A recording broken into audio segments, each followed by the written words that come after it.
Coach. Ini ada yang tanya nih. Ada yang tanya di konten yang My Bike My Adventure ini. Ini dari Mas Anggadi Sasmito. Mas Anggadi Sasmito komentar. Assalamualaikum dan salam lasles. Bisa di-share seberapa perlu para cyclist melatih otot core dan upper body? Kelihatannya jarang yang mengulas perlunya melatih otot tersebut untuk para cyclist. Terima kasih. Baiklah, akan saya kupas untuk yang pertama masalah otot core.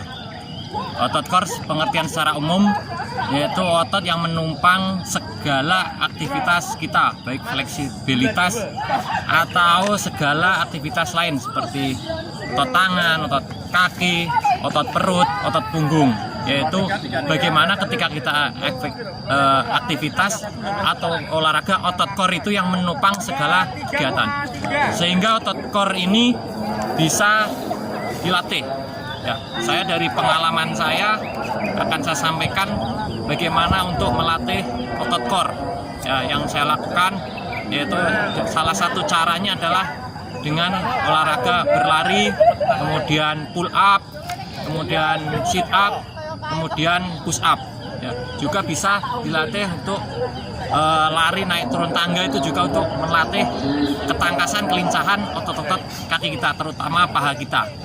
Selain itu, saya selain bersepeda untuk menjaga kebugaran saya untuk agar kita tetap selalu fit, selain itu juga bisa menghilangkan tingkat kestresan kita, yaitu saya selalu dengan olahraga main sepak bola, yaitu happy game. Bukan berarti kita dalam sepak bola itu kita harus maksimal, harus enggak, tetapi untuk menjaga kebugaran kita dan tingkat kestresan kita happy game dengan bertemu dengan teman, kemudian tetap menjaga otot-otot kita, sehingga ketika kita bersepeda nafas kita tetap terjaga, otot-otot kita, otot tangan, otot perut, otot kaki bisa terbentuk dengan baik. Kemudian untuk upper body, yaitu secara keluaran kita bisa latihan dengan misalnya di game, di tempat fitness kita bisa yang tarik itu seperti timbangan ditarik.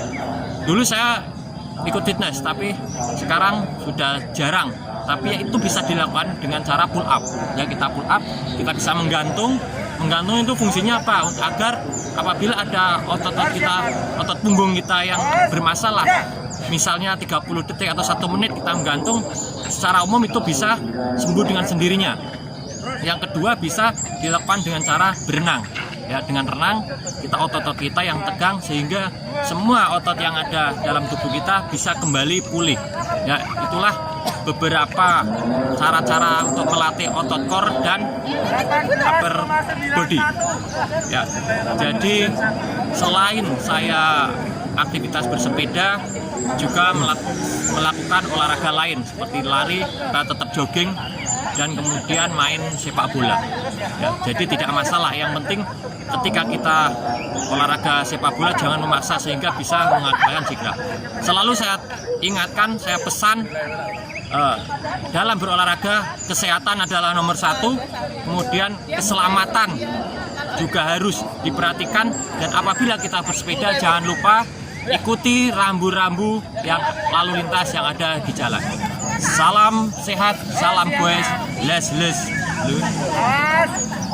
Coach, itu yang di belakang coach lagi giat apa itu coach? Jadi itu menunjang nggak dalam untuk sepeda itu, kayak itu yang di belakang coach itu backgroundnya itu? Di belakang itu adalah shuttle run atau lari 3 set membentuk angka 8. Yaitu ada nilai minimalnya, atau yang misalnya kita ada golongan 1, golongan 2 itu ada. Kalau saya golongan 2 itu minimal 19 detik itu udah bagus. Kebetulan saya biasanya 17 karena ini kakinya masih agak cedera, jadi 18 detik itu udah bagus. Itu menunjang kelincahan kita, otot-otot kaki kita, karena kita lane sprint. Nah, ini juga apabila dengan konten yang kemarin masalah VO2 max, ya, kalau itu udah terlatih napas kita, maka di shuttle run ini bisa waktunya cepat, sehingga waktunya cuma sekian detik aja, nilainya udah bagus.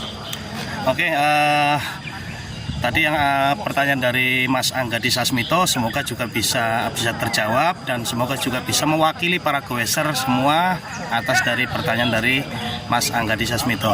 Untuk teman-teman goeser yang sudah memberikan saran, kritik dan masukan dari Sepeda Handal TV, mengucapkan banyak terima kasih, saling sharing berbagi ilmu. Kemudian untuk yang bertanya namun belum sempat terjawab oleh Coach Subhan langsung, mohon ditunggu waktunya, mohon kesabarannya, selalu tetap setia di channel Sepeda Handal TV. Salam manja, les lur. Dilapse coach, resik. Totalitas ngono meneh. Totalitas. Artis kok ngelap. Berarti kita apa ya? Dilapse. Morrison. Artis kok ngelap ya? Eman-eman wah. Kedelarang loh coach. Sepeda eman-eman. Bentuknya kayak kono tapi manfaatnya. Sayang di gua.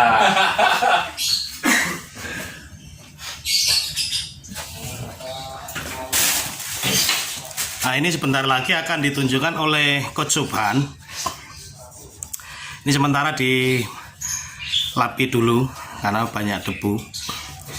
Ini namanya apa Coach?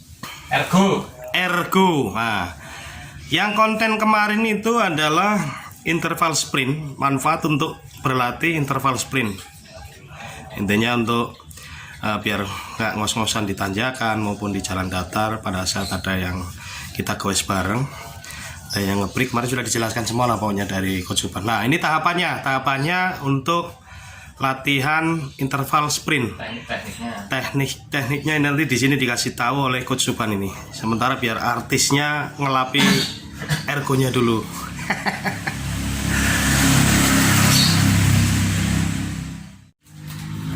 Aku mau nih komplit kabeh sing tak dol ora ndek duit ngono. Coach, Sempat sempat orang di duit coach ya? Itu akhirnya coach. Iya, dulu ada apa? Trainer itu loh, trainer yang Minora apa itu, harga waktu itu saya beli 1.500.000 atau berapa itu. Karena nggak punya duit saya jual cuma 900.000. Nah, jual rugi ya. Jadi teman-teman goeser jangan minder masalah bersepeda. Jadi tidak harus lihat, oh ini sepedanya grup sepedanya sepeda mahal, enggak. Kita itu butuhnya sama-sama. Kemudian yang penting sepeda. Jangan sampai mau ikut sepeda tapi bawanya bukan sepeda. Nggak usah minder masalah ini. Yang penting udah sama-sama gabung. Kalau dengan Coach Subhan silakan di hari Sabtu ya. Bisa goes ketemu bareng. Titiknya di mana titiknya untuk ketemuan? Di KFC samping Apple. Oh, di KFC ini ya, yang Gilail itu ya. Ya, Gilail. Di Jalan Sultan Agung dekat pom bensin itu, lampu merah itu.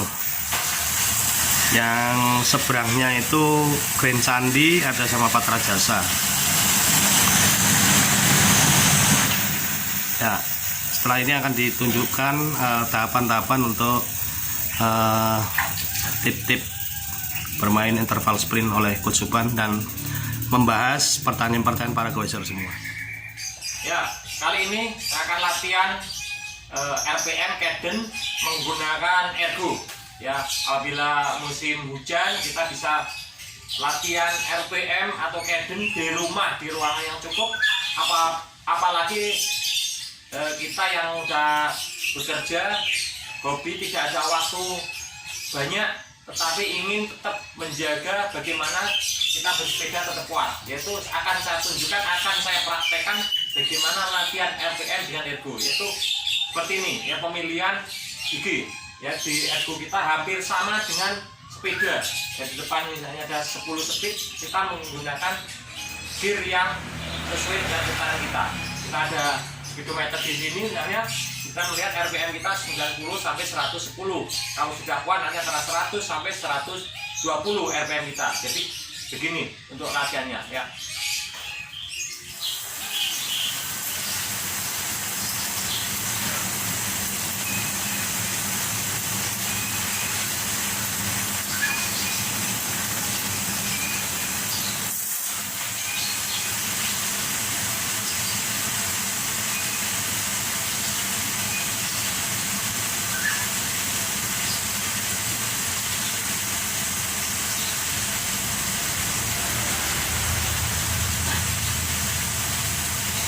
kemudian pegangan kita kalau sampai bisa berubah seperti ini juga ya.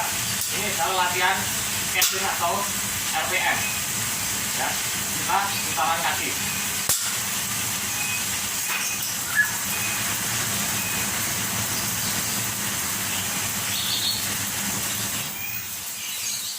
Ya, latihan RPM atau catching ini bisa kita lakukan antara 30 menit, 45 menit, atau bisa 1 jam ya.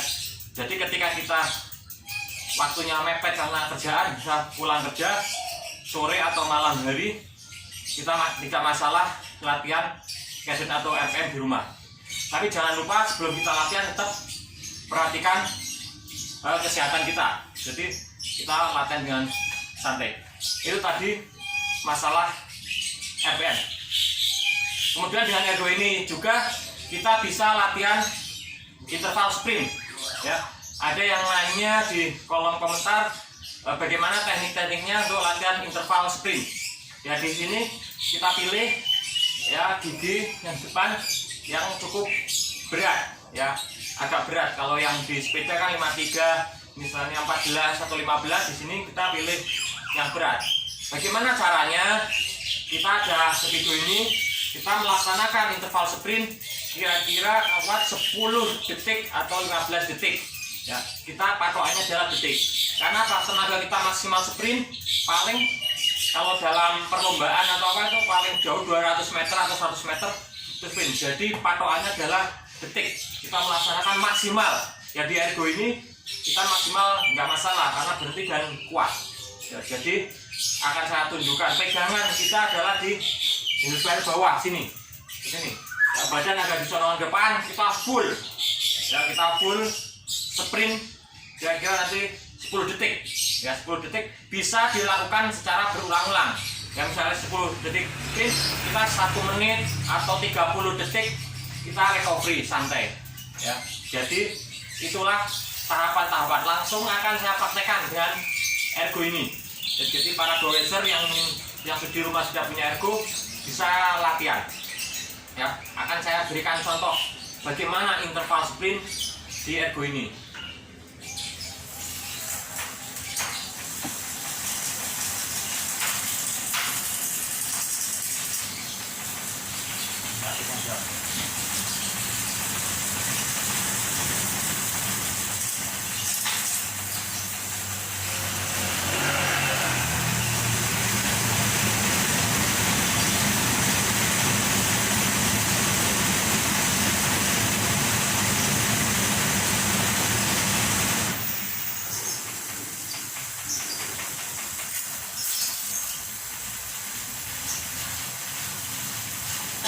Jadi kita bisa latihan 10 detik atau 15 detik.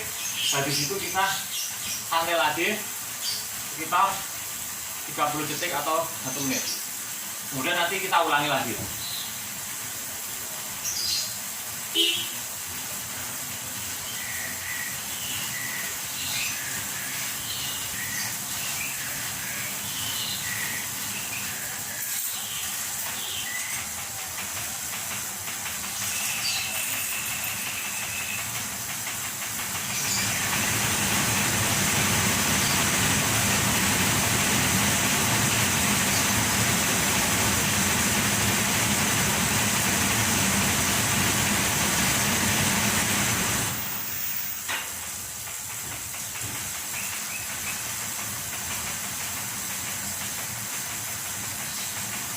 Begitu seterusnya. Setelah kita melakukan interval sprint, kita recovery 30 atau 1 menit. Bisa kita lakukan secara berulang-ulang sebanyak saya 10 kali. Itulah bagaimana teknik latihan interval sprint. Nah, jadi jika ada alasan, kalau misalnya hujan, tidak ada waktu untuk bersepeda, apapun kondisinya, situasi cuaca dimanapun, kita tetap olahraga untuk menjaga kesehatan dan kebugaran kita. Nah, kemudian tadi saya nyiapkan juga untuk latihan endurance. Bisa kita dengan ergo ini kita lakukan endurance misalnya untuk menjaga ketahanan tubuh kita, speed kita menggunakan gear yang enak, kita latihan ya, 1 jam, 1,5 jam, atau mungkin ada yang kuat sampai 2 jam. Tapi memang kalau pakai ergo ini kendalanya para goeser pasti kadang jenuh katanya, karena di ruangan dan statis tidak bergerak. Tidak masalah, misalnya di depannya sambil bisa nonton TV atau apa, kita relax, yang penting badan tetap terjaga dengan baik ya. Endurance santai kita dengan kondisi yang enak, kita muter terus sini, muter kita untuk tetap menjaga speed, putarannya didapat, RPM udah dapat, interval sudah dapat, dan latihan ketahanan dan speed kira-kira bisa dilaksanakan 1 jam atau 2 jam ya.